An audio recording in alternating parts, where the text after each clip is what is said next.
श्री वैद्यनाथ धाम ज्योतिर्लिंग मंदिर हिंदुओं का प्रमुख एवं प्रसिद्ध मंदिर है। इस मंदिर में भगवान शिव की पूजा आराधना बाबा वैद्यनाथ के रूप में किया जाता है।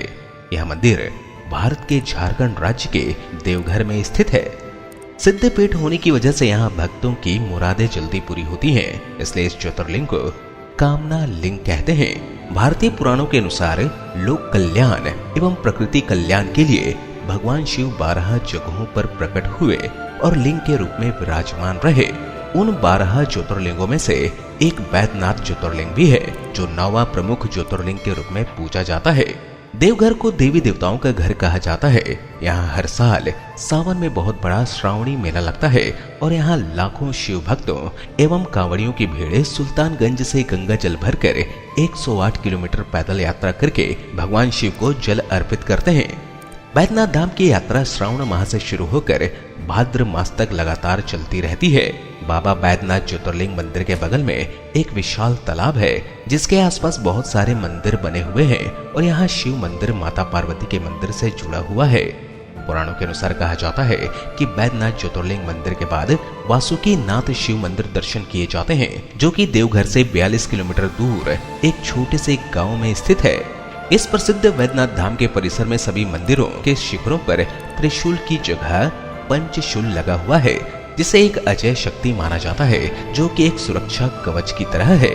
इस प्रकार का पंचशूल रावण ने अपनी लंका की सुरक्षा के लिए चारों ओर लगवाया था। इस विद्या का ज्ञान रावण को राक्षसों के गुरु शुक्राचार्य से हुआ था। यह इतना शक्तिशाली था कि भगवान राम भी इसे भेद नहीं पा रहे थे, तो विभीषण ने इस रहस्य को उजागर किया था। यह पंचशूल प्रतिवर्ष शिवरात्रि के 2 दिन पहले उतारकर इसकी विशेष पूजा की जाती है। इस दौरान लाखों श्रद्धालुओं का तांता लगा रहता है। इस पंचशूल को स्पर्श करके श्रद्धालु आशीर्वाद प्राप्त करते हैं। पूजा के उपरांत इन सभी को शिखरों पर पुनः लगा दिया जाता है। इस पूजा में शिव एवं पार्वती के मंदिरों के गठबंधन को हटाकर नया गठबंधन भी किया जाता है। वैद्यनाथ मंदिर जिस जगह स्थित है, उस स्थान को देवघर कहा जाता है, अर्थात देवताओं का घर कहा जाता है। देवघर में बाबा भोलेनाथ का पवित्र एवं भव्य मंदिर स्थित है। यहाँ पर हर साल सावन के महीने में श्रावण मेला लगता है, जिसमें लाखों श्रद्धालु बोल बम का जयकारा लगाते हुए दर्शन को आते हैं। यह सभी श्रद्धालु अत्यंत कठिन पैदल यात्रा कर सुल्तानगंज से पवित्र गंगा जल लेकर बाबा को चढ़ाते हैं। वैद्यनाथ की पवित्र यात्रा श्रावण मास में शुरू होती है और सभी श्रद्धालु सुल्तानगंज से पवित्र गंगा जल अपने अपने कांवर में भरकर बाबा वैद्यनाथ धाम चढ़ाने को जाते हैं एवं पवित्र गंगा जल ले जाते हुए सभी श्रद्धालु यह ध्यान रखते हैं कि जिस पात्र में गंगा जल है वह भूमि से न सटे। वैद्यनाथ ज्योतिर्लिंग की कहानी व पौराणिक कथा इस प्रकार है। राक्षस राज रावण एक समय कैलाश पर्वत पर भगवान शिव की भक्ति भाव से आराधना कर रहा था। कुछ दिनों तक आराधना करने पर जब भगवान शिव नहीं प्रसन्न हुए, तब पुनः वह दूसरी विधि से साधना करने लगा। हिमालय पर्वत से दक्षिण की ओर सघन वृक्षों से भरे जंगल में पृथ्वी को खोदकर एक गड्ढा तैयार किया। उस गड्ढे में अग्नि की स्थापना करके हवन प्रारंभ किया। रावण ने कई तरीकों से अत्यंत कठिन तपस्या की। इतने कठोर तपस्या से भी भगवान शिव प्रसन्न नहीं हुए। कठिन तपस्या से जब रावण को सिद्धि नहीं प्राप्त हुई, तब रावण अपना एक सिर काटकर शिव की पूजा करने लगा।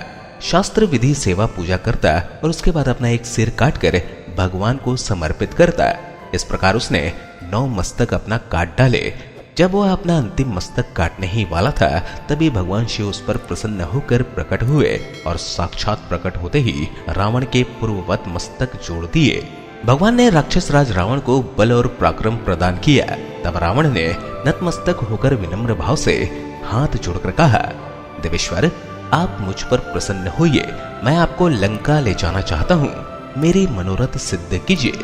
रावण के इस कथन को सुनकर भगवान शिव असमंजस में पड़ गए और कहा, राक्षस राज, तुम मेरे इस उत्तम लिंग को भक्ति भाव पूर्वक अपनी राजधानी ले जाओ, किंतु ध्यान रखना, रास्ते में से यदि पृथ्वी पर रखोगे तो यह वहीं आंचल हो जाएगा। भगवान शिव द्वारा ऐसा कहने पर राक्षस राज रावण ने स्वीकार कर लिया और शिवलिंग को लेकर लंका की ओर चल दिया। भगवान शिव की माया शक्ति के प्रभाव से रास्ते में जाते समय उसे मूत्रोत्सर्ग की प्रबल इच्छा हुई। तब शिवलिंग को एक ग्वाल के हाथ में पकड़ाकर स्वयं लघु शंका यानी पेशाब करने चला गया। एक मुहूर्त बीतने के बाद शिवलिंग के भार से पीड़ित उस ग्वाला ने शिवलिंग पृथ्वी पर रख दिया। पृथ्वी पर शिवलिंग रखते ही वह वहीं स्थिर हो गया। लोक कल्याण एवं प्रकृति कल्याण की भावना से शिवलिंग वहीं स्थिर हो गया। तब रावण निराश होकर अपनी राजधानी चल दिया। इंद्र आदि देवताओं और ऋषियों ने लिंग के बारे में सुनकर उन लोगों ने अति प्रसन्नता के साथ शास्त्र विधि से शिवलिंग की पूजा और स्थापना की। इस प्रकार रावण द्वारा किए जाने वाले तपस्या के फलस्वरूप श्री वैद्यनाथ ज्योतिर्लिंग का प्रादुर्भाव हुआ, जिसे देवताओं ने स्वयं प्रतिष्ठित कर पूजन किया। जो मनुष्य श्रद्धा पूर्वक भगवान श्री वैद्यनाथ जी का अभिषेक करता है, उसका शारीरिक और मानसिक रोग अति शीघ्र नष्ट हो जाता है। इसलिए श्री वैद्यनाथ धाम में लाखों की संख्या में दर्शनार्थियों की भीड़ दिखाई देती है। अब आइए जानते हैं वैद्यनाथ धाम कैसे पहुंचे। वैद्यनाथ धाम झारखंड के देवघर में स्थापित एक प्रमुख ज्योतिर्लिंग मंदिर है। यह देश के प्रमुख नगरों से अच्छी प्रकार से जुड़ा हुआ है। यहाँ रेल मार्ग, हवाई मार्ग एवं सड़क मार्ग से आसानी से पहुंचा जा सकता है।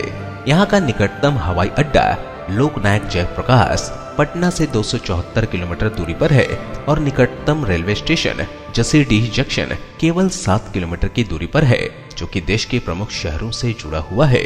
तो ये तो दोस्तों वैद्यनाथ धाम ज्योतिर्लिंग मंदिर का महत्व व कथा एवं रहस्य